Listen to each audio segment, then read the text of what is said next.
was my peace. That was my place. Christ was my rock. That was the only place that people could not touch me. That was the only place that was my security.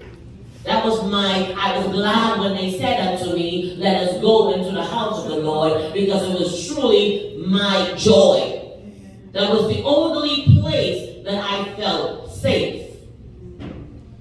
So being the firstborn, I had to protect my younger siblings. So when I saw that things were going to happen to them, I would jump in, and I ended up being the one to be a Bruce. They talk about taking you in the islands and getting you checked. They checked me. My mom found out about it through a neighbor who I refused to go home at night. I preferred to babysit her kids when she went to work, because that meant that I wouldn't be touched. So she took it back to my aunt to tell my aunt about it. And my aunt was living out in the city, because I came from Nassau. And she's living in the city, and we were living in Camden Village, for those who know Nassau, Bahamas, which is one side of the island to the opposite side. My mom found out about it. I had to go. She stayed. But in that whole process, I have a little brother to this day who is blind and can't see in one eye, because we dealt with abuse and poverty and all of the things that you can think about. It is not your fault. I was 27 years old, and my daughter had just turned 7 years old. My journey wasn't easy. I got married at 18 because I was breaking cycles of 5 generations of women before me that were the other woman. The men were married, but they were the other woman. They all died before they turned 40 years old. So I had to look at it. There's a pastor that came from Haiti, and he said, look at your generation and just take the blood of Jesus to rebuke all the things in the past. And I didn't know what they was, because to this day, I still don't know those family members or people in Haiti. I don't know them. I have a lot of aunties and uncles that I don't know. Only person I can relate to is my mother, and her mother died when she was 7 years old. Remember, I told you, they died young. They never made it to 40. So even though my mom realized this and she's in the church with us, see, there's a lot of women in the church, but they are still broken and they're still abused. And the men that you're entertaining in your home out there destroying your children. Yes, you know how to tell. Yes, you know how to pray. But you feel like you need him to take care of them. But all he's doing is abusing your children. I said this to every woman. If a man loves you and you feel you have to lie or treat your children some kind of way just to please him, he is not the one. Amen. He's supposed to love you, your complete package, and he's accepted the whole baggage. You can't see me and not see my children. On the contrary, see them first.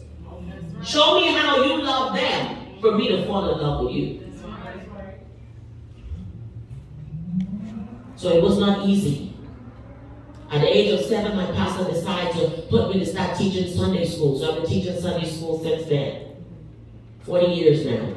I'll tell you my age. I'm proud to say it. Because I never believed that I would live past 18 years old. I saw my life cycle shorter than even all the women before me, because if I made it to 18, that was a saving grace. So when I made it to 18, I got married then, because I said, I'm changing this cycle. Everyone was against it. But was it happily ever after?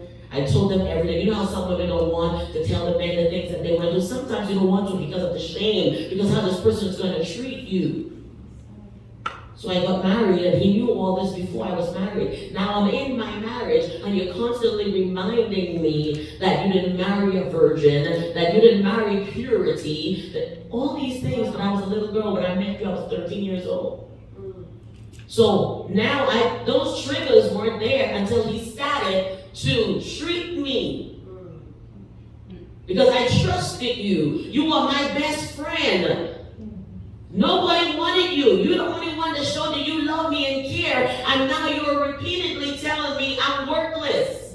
Like I didn't already know that. I've been told that already. So this went on for the first 2 years of my marriage until my daughter was 7 years old. And that particular day, from the time I was 11, I was suicidal. I would be in the church bus and seeing myself just opening the church bus and throwing myself out. But every time I thought about it, that word that thou shalt not kill keep coming back to me because I teach it in the kids in Sunday school, and I didn't want to go in another hell because if I kill myself, I'm going to go burn. Hell is already here on earth. Jesus. My God. So I don't want to open that door. But I was hurting. I'm teaching, I'm ministering, I'm addressing and identifying issues that other children have. Crying out for them. This person is hurting them. Don't trust this person. To a point that people in the church started to hate me because I am pinpointing the abusers. Take report to the pastor. My mom, I told you, she had 6 of us. She lost one of my brothers when he was 3 months old from pneumonia. My mom was in a hospital. All kind of things happened at that time. She was meant to die. Remember, I told you, they died young. It is not your fault. You can tell it now. Because the longer you hold on to it, you're destroying yourself from the inside out. Every relationship that you're in is never going to end well until you deal with you.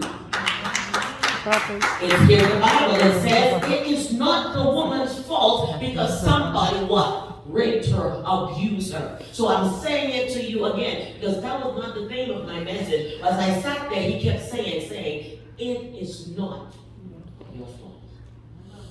So every bad thing that ever happened to me, I said it was my fault. I'm deserving. I deserve to be ridiculed. I deserve for people to hurt me. I deserve for people to tell me they don't want their children to play with me because they think I'm going to rub off on them some kind of bad way. So when I married a husband that was loving, see, the enemy would use what God give you and make it turn against you. Sometimes you need to realize that too.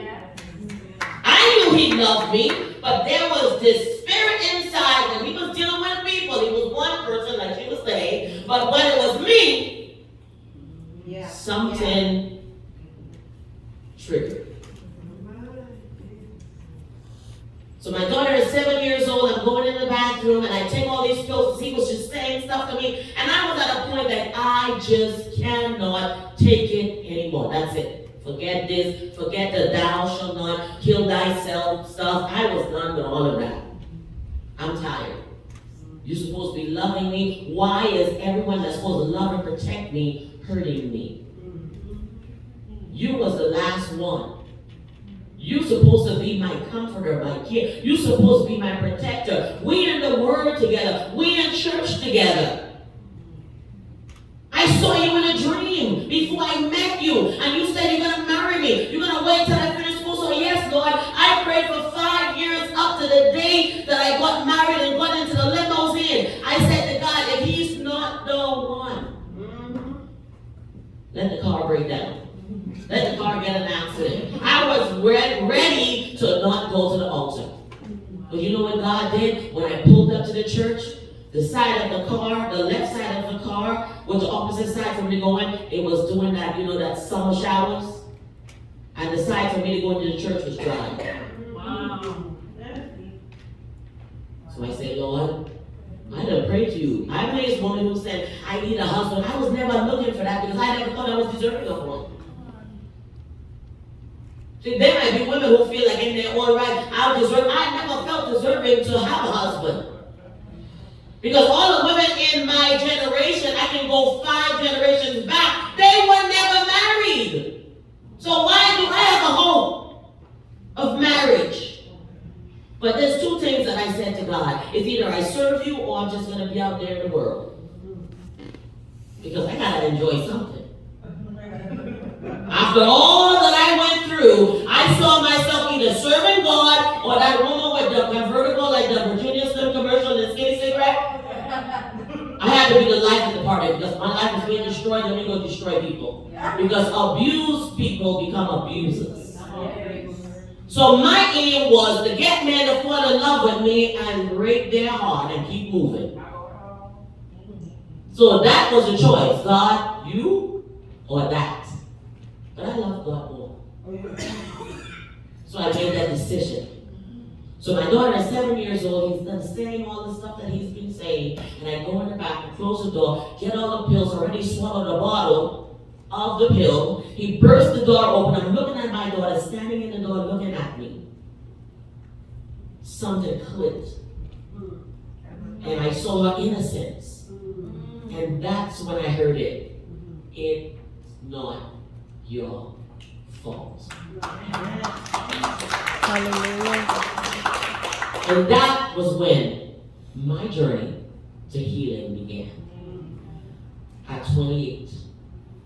And I share my story in church. And I would say that my mom I came from poverty. I know hunger. I know what it is. The Creole, like the pain is so severe from hunger that I got a headache. If the wind blows, I will fall. Because I was weak from hunger. I know what it is to go a week without food. I know what it is for all of us to lay on the floor, to sleep on the floor. It's a city, but we have a lamp. Because we can't afford electricity. I know it. Because I've been there.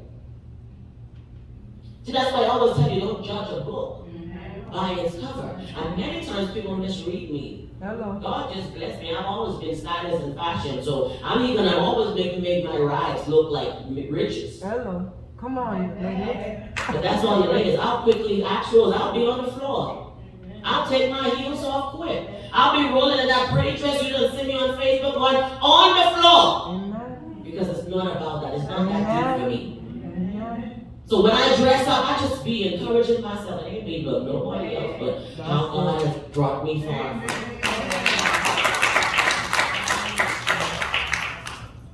He pulled me. He snatched me. And I couldn't understand his love. We talk about that access love. I couldn't understand that this love was willingly and free to me at my table. Yes. I spoke it. I preached it. I teach it. It was for everybody else but me. I would help people, mentor people, minister, heal people. They get deliverance and I'm still broken. It's not the woman's fault. Notice the phrase. There is in the young woman no sin deserving of death. So stop self-destructing. The perpetrator of this crime holds of all the guilt that is described in the scenario. And that's the person who deserved to die. I see Christians play too much about the enemy came to kill you. And you want to play patty cake with the enemy? No. There's three answers that God said. It's either you get saved, you get delivered, or you die. Alright.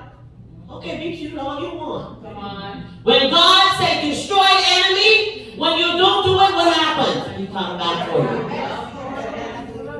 So be cute. Oh, we Christians, we're not supposed to wait for people to die. No. You came to kill me, you don't want to repent, die.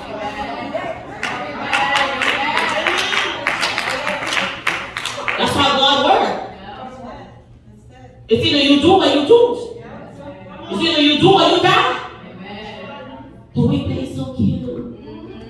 No, you came to destroy me. I pray for you, Lord. I know you tell me to love my enemies. But I'm going to love you from a distance. You ain't coming in my house. You're not coming in my car. Hello. You're not in my backyard. You're too close. Because the closer you let him get. When we go around here talking about love is blind, you saw all the signs. You are too in love with love. Love is blind. Then you go back 10 years later, oh yeah, I saw it. What you see is exactly what it was. God was showing it to you when you're not. I like what she said. I'm gonna get him. That's what you said, right? I'm gonna make. She didn't say I'm gonna get him. She said I'm gonna make him mine. So I mean she's gonna take it by force. You could be fine like a what do they call it? Glass of wine. Even that age, and when you drink it, it's gone. It died. You drinking dead stuff. The older it ages, that means how long it's been dead. Got it? Oh, I guess you never saw that, huh? Okay, one of the first examples in the Bible is the story of Dinah in Genesis 34. Dinah was one of Jacob's daughters born to him by Leah. When Jacob and his family moved to the outskirts of the city of Shechem, Dinah went out to meet with the women of the land. When Shechem, the son of Hamor, saw Dinah, he assaulted her. This is in the Bible, and we don't preach about it in the church. So why we can't talk about it in the altar? It's written here for a reason. Because people are going to come to church broken, raped, molested, busted, and disgusted. But let's pray about it. Yes, we can pray, but we got to take action too. If you got to be in jail, go in jail. I'm not going to be nice about it. Your crime is fitting for jail, go to jail. That's why we have the laws of the land. And then you let God deal with you. Go ask God forgiveness in jail. He said, if you kill by the sword, you what? Is that in the Bible or no? Come on, let's talk to me. Because we're being too nice with the enemy. The enemy has done too much to me that when he show up, I'm like, look here. You ain't coming here. False prophets, prophesying on me, prophesying in the church. And after the service is over, you try to rape me in the church bathroom. But ever since God healed me, I've been waiting for them, but then he showed up.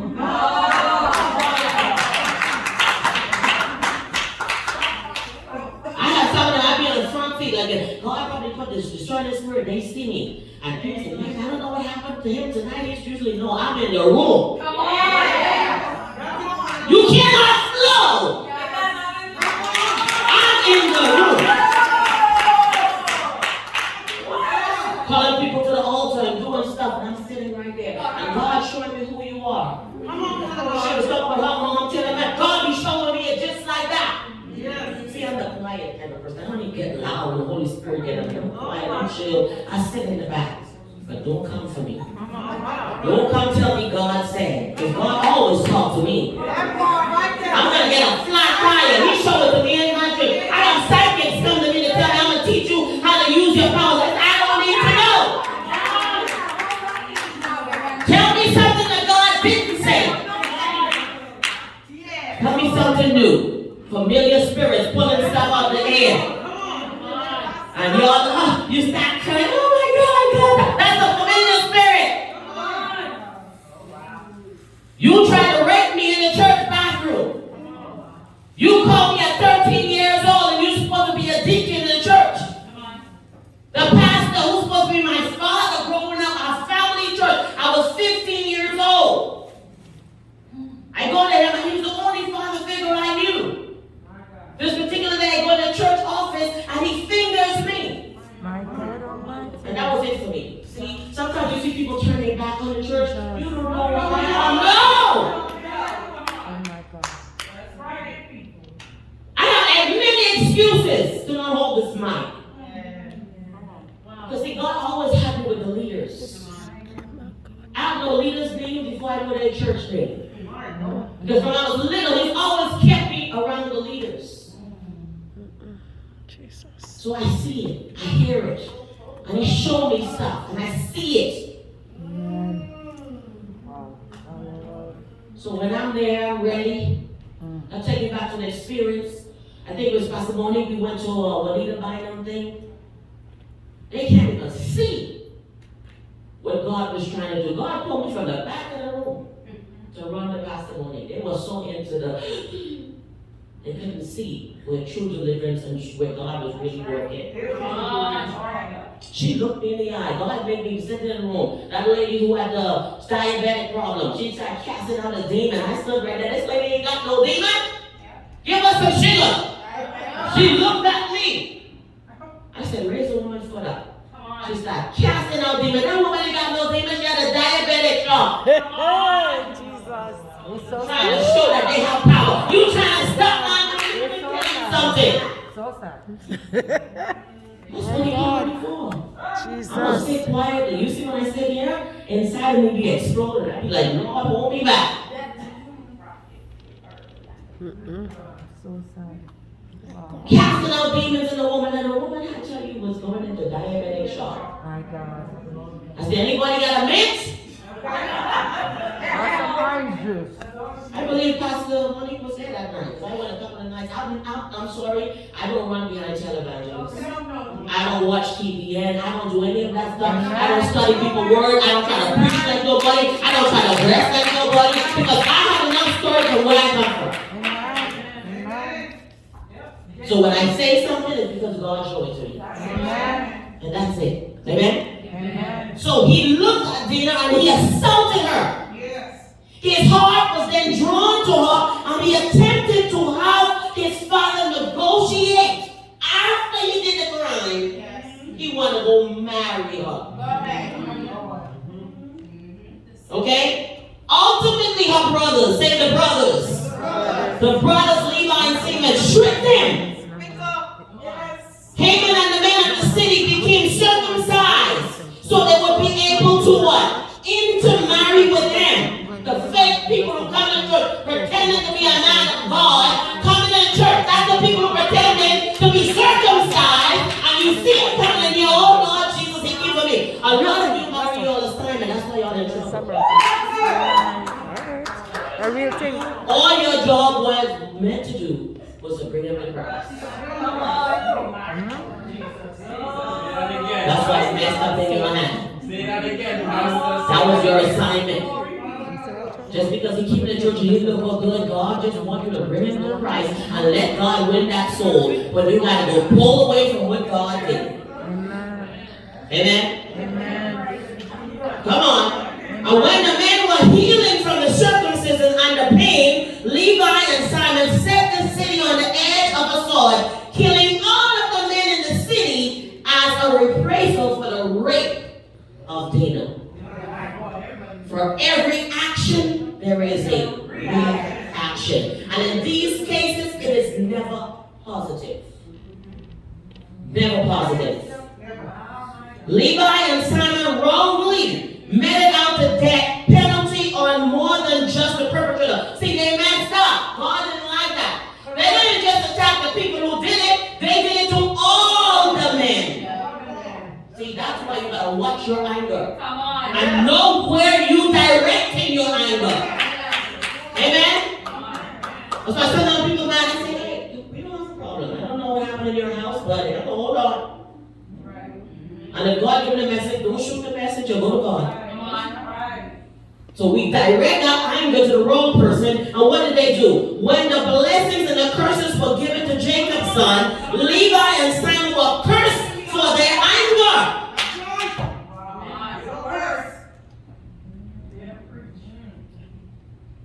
I know a lot of people talk about righteous anger. Ain't no such thing as righteous anger. God is the one who does his vengeance. Come on. You can't do anything, be silent and wait for God. That's what I learned. Hallelujah. Amen. And when y'all get out there, you'll get like, well, God actually killed somebody who was going to be a pest to my destiny. Because by now I'm connected with my husband. I meet him and now he become an issue. Going around saying that I'm sleeping around with everybody in the neighborhood. So my husband could back away. I went to church and I prayed to God. I said, this man was sleeping with my mom and he slept with me. And now he's going to turn around and say this stuff. I went to church. They had a 7-day fast at the church. I want to pray. I didn't pray for the man to die. But I said, Lord, it's time for this to stop. One day I'm coming from school, he's sitting on the porch, I see him sitting there, he looked kind of weird. I said, hey, what's going on? By the time I come back, I found him dead. I didn't understand what God did until years later. Sometimes God does things for you and you don't realize it. So when you don't want to be nice with anybody, that's all you want. Repent or go. Repent, move, or die. Right? Repent, move, or die. You just gotta get away from me. And if you repent from the distance, because you done shamed me once. I ain't got no 2, 3, 4 times, no strikes. Because what you did, it worked more than 3, 4 attempts. Hello?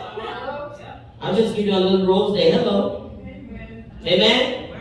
Let's go to chaos in the royal family. Another example of sexual abuse in the Bible, in the story of Tamar and Ammon. Children of King David, found in 2 Samuel 13. In account, Ammon burned the desire for his half-sister.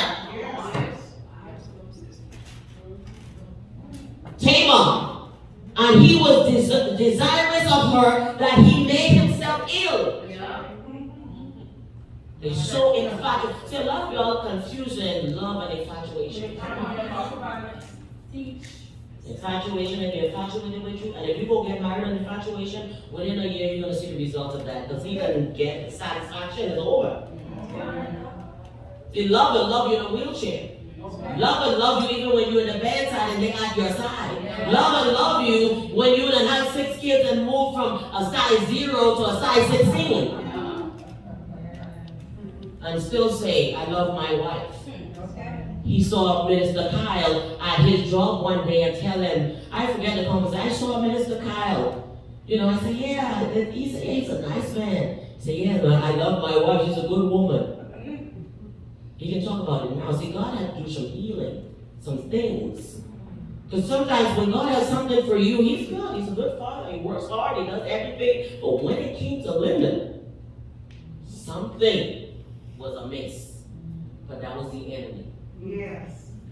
Yeah. In the beginning, I was fighting the enemy in the flesh. For 17 years, I was fighting the enemy in the flesh. At year 18, I said, God, you said you give him to me, so I'm not going to pray anymore because it's a gift. I prayed the first 5 years. Why I got to pray now? Somebody said, pray for your husband. I said, I'm not praying. I said, I'm not praying. Pray for him. I said, I'm not praying. Because I had already prayed in the beginning for 5 years. God never showed me a negative sign. So now you tell me to pray. I say, this time I'm not praying. I'm going to start doing it. I start dressing up. You don't want to go out, and go out. I start doing me. I start having my own friends. And these were friends outside of our association. They have nice cars. They look good. He started feeling some kind of way.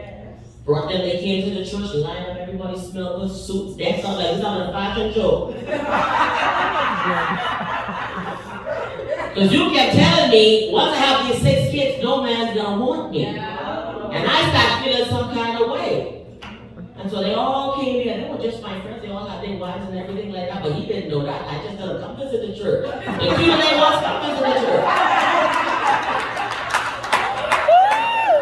Oh God. Church over, he's the bus driver. He can't leave.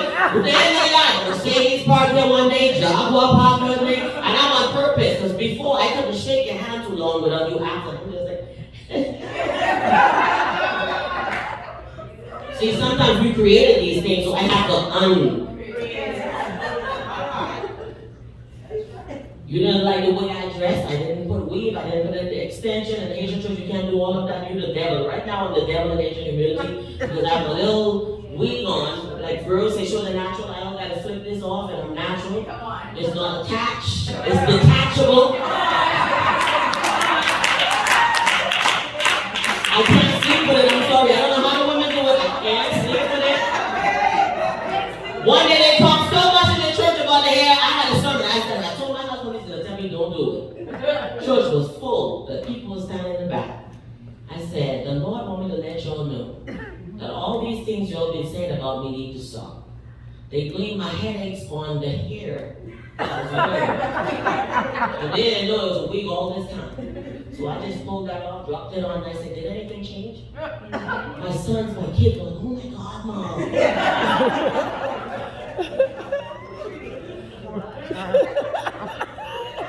I said, y'all been believing stuff. I got a headache because of this. I have headache because I get my nails done. I'm finding all kinds of stuff, let me tell you. I've been fighting for a long time to stand here today. Aman follows through with his plan, asking Tamar to bring him food that he might eat from her. The setup. Everybody say the setup. Watch it, ladies. They will set you up. Oh, they just left something in your car, or they just did, come on, it's a setup. A lot of young children that have been raped or molested, it was by a what? A setup.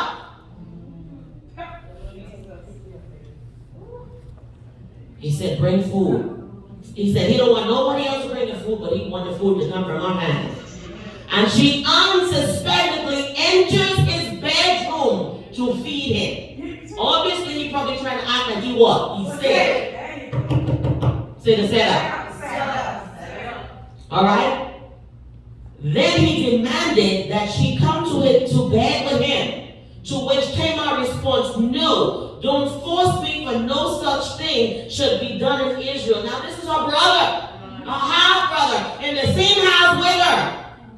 Full access. And he rapes her. This is in the Old Testament, not New. Some people will say New. This is the Old Testament. So this been happening BC. If you all don't know what BC means, before Christ came to earth. It's been happening. The only way to end that is to give God total surrender to your life, and that people who've been victims do not become abusers. So that's what you need to pray for, is that you don't continue this cycle. And it doesn't continue from your seed, your children. Amen? Tamar's blood brother Absalom caught wind of what happened, telling her to remain quiet about the situation. Instead of reporting it, he didn't let on to Aaron that he knew what he had done. But all the while, his hatred was growing. See, there's people who hate you. They're just waiting for that opportunity. And when their father, King David, found out about the situation, he was furious. But he didn't do anything about it. Like the people, things happen in the church, and we don't do anything about it. It happens in our house, we don't do anything because that's the deacon, that's the pastor, that's so and so. You don't want nobody to know. I'm telling you, if you don't tell it, they're gonna do it to somebody else. There's always more people, and most of the time they already got 10 kids that they're abusing. And some of them are even, these women are married in the church, and you thinking he's loving on you. You can't tell it even though you're raping, because in the first place they're gonna say you was a married woman. What he was doing in his bedroom anyway. Amen. But you raped him. It was a setup. You know how many untold stories? I'm talking about in the world, in the church. In the church. 2 years later, Absalom exacted revenge, ordering Aman killed at a gathering for the princes of Israel. The setup. Because you know back in those days, you don't know how they set up and have those fights. Warriors. It was planned, ready for him. But Absalom fled. He was angry against his father because his father was silent. See, this silent thing, tolerating thing, because for a long time I had to ask God to forgive me for my own mother because she stayed with the abuser. I had to live with my aunt for a year. You understand what I mean? So I had to pray for God to heal my heart. And I go by my aunt thinking I'm in safety, and her boyfriend is doing this to me. It wasn't until this man actually found another woman, got married. He didn't marry my mom. He got married with someone else. And that's when I was able to go into my mom's home. I never really had hatred in my heart for my mom because I understand poverty. Certain things happen when you're in that